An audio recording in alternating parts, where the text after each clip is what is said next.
The Hoover Tower is an 87 meters tall, or 978 Big Macs tall, landmark of the Stanford University. The observation deck on top of the tower offers great panoramic view of the school, as well as some of the bay. So when I saw a poster of Treehacks, a Stanford organized hackathon with a Hoover Tower rocket, I wondered just how aerodynamic would that rocket be? Well, what do we have here?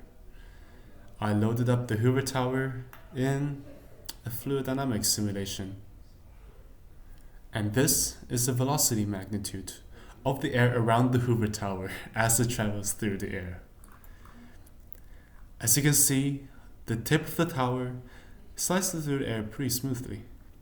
And although there are some low velocity regions as the air transitions to the dome, you can see that the air actually attaches to the smooth curvature of the dome pretty well in this section. However, the flow doesn't stay attached all the way. As we can see, due to this observation deck, the flow separates from the body, and we have this huge low velocity section. You can actually also see the vortices created by this observation deck as the air travels through it. And as you can see, the main sidewall of the Hoover Tower is actually pretty smooth, so the flow isn't that disturbed throughout this region. And as we move to the base here, you can see that there is a tiny low velocity region generated when the base grows wider here.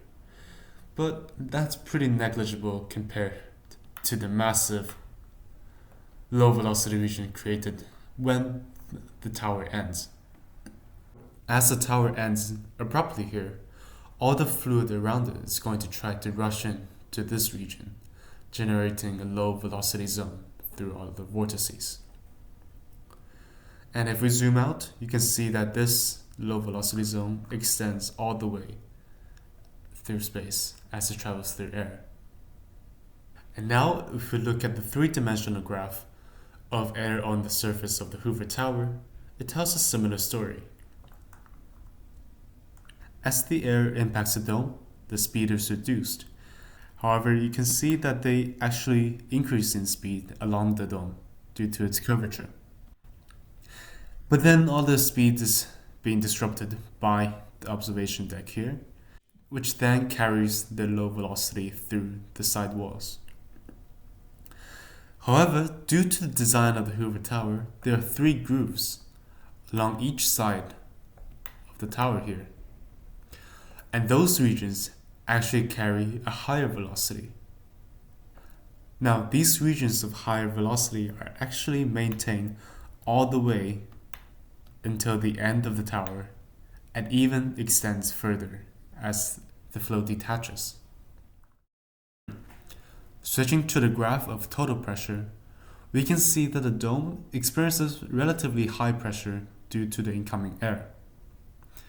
And as we move along the side of the tower, there are small pockets of low pressure generated by the unsmooth surface of the observation deck. And lastly, looking at the graph of turbulent intensity, we can see that there are pockets of highly turbulent areas caused by the observation decks. And similarly, as we move backwards, there are areas of high turbulence due to the tower ending so abruptly here. Moving on from the qualitative observations to the quantitative ones, the Hoover Tower has a drag coefficient of 0.2039, which is much lower than I expected. In comparison, this is lower than the new Toyota Prius, which is pretty impressive for a tower as bulky as this one. So, I guess the conclusion is that the Hoover Tower can be a rocket if it really needs to be. I wonder if that's our task for the Treehacks. We'll see.